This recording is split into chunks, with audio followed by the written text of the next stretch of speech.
সংস্কার ছাড়া শুধুমাত্র নির্বাচনের মাধ্যমে যদি ক্ষমতার হাত বদল হয় তাহলে প্রত্যাশা পূরণ হবে না জনগণের। গণঅভ্যুত্থানের পর নতুন বাংলাদেশে যেসব সংকট তৈরি হয়েছে তার সমাধানে অন্তর্বর্তী সরকারকে 2 থেকে 3 মাসের মধ্যে গণভোট দিয়ে জনগণের মতামতকে প্রাধান্য দেয়া উচিত বলে মনে করছেন রাজনৈতিক বিশ্লেষকরা। এদিকে বিরোধী রাজনৈতিক দলগুলো সন্দেহ প্রকাশ করছে নির্বাচন কমিশন ও অন্তর্বর্তী সরকারের নিরপেক্ষতা নিয়ে। এতে দিন দিন জাতীয় নির্বাচন নিয়ে অনিশ্চয়তা দেখা যাচ্ছে বলেও মনে করছেন বিশ্লেষকরা। বিস্তারিত জানাচ্ছেন আঞ্জাম খালেক। ছাত্র জনতার গণঅভ্যুত্থানে আওয়ামী লীগ সরকারের পতনের পর দেশ পরিচালনার দায়িত্ব নেয়া অন্তর্বর্তী সরকারের অন্যতম প্রধান লক্ষ্য দেশের সংবিধান, রাজনীতি সহ গুরুত্বপূর্ণ স্থানগুলো সংস্কার করা। সেই লক্ষ্যে তারা বেশ কিছু কমিশন গঠন করে। এরই মধ্যে কমিশনগুলো বেশ কিছু প্রস্তাব দিয়েছে। তবে সবার আগে প্রয়োজন রাজনৈতিক দলগুলোর মধ্যে ঐক্যমত্য গড়ে তোলা।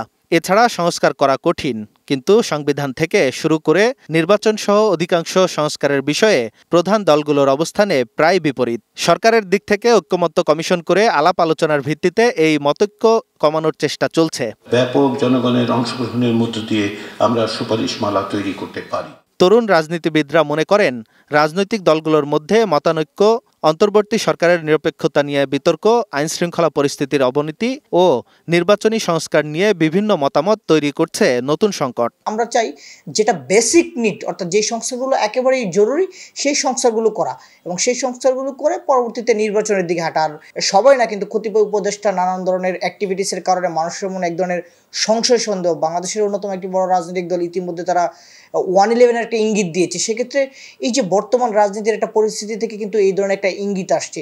আর অন্তর্বর্তীকালীন সরকার যদি আপনি দেখেন, ইতিমধ্যে 7 মাসের বেশি সময় পার হয়ে যাওয়ার পরে কিন্তু তারা ন্যূনতম কোনো সংস্কারের দৃশ্যমান কোনো অগ্রগতি দেখাতে পারে নাই। এদিকে বিশ্লেষকদের মতে এসব সংকট কাটাতে গণভোটের আয়োজন করা উচিত অন্তর্বর্তী সরকারের। তারা ক্ষমতায় আসা নিয়ে ফোকাসড, মেইনলি নির্বাচন নিয়ে মেইনলি ফোকাস, কিন্তু তারা যদি কনস্ট্রাকটিভলি ওয়েতে জনগণের প্রত্যাশাগুলো নিয়ে কথা বলতো তাহলে হয়তো জনগণ সেই সমর্থন করতে পারত।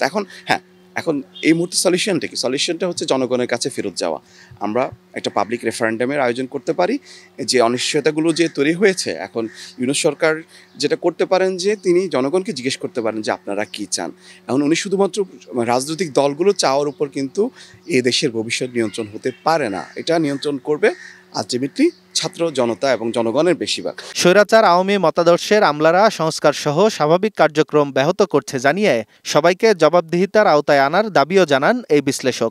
একটা সরকারের পরিবর্তনের পর ডিফারেন্ট মতাদর্শধারী একটা আমলা শ্রেণী আসলে এগুলোর কন্ট্রোল নিয়েছে। সো আলটিমেটলি তারা স্বাভাবিকভাবে সরকারের যে স্বাভাবিক কার্যক্রমগুলো, সংস্কার থেকে শুরু করে যে স্বাভাবিক কার্যক্রমগুলো, সেগুলো ব্যাহত করবেন, এটা প্রত্যাশিত। এবং স্বাভাবিকভাবে যদি কোনো সংস্কার হয় সেটাও তাদের স্বার্থের এগেইনস্টে যাবে।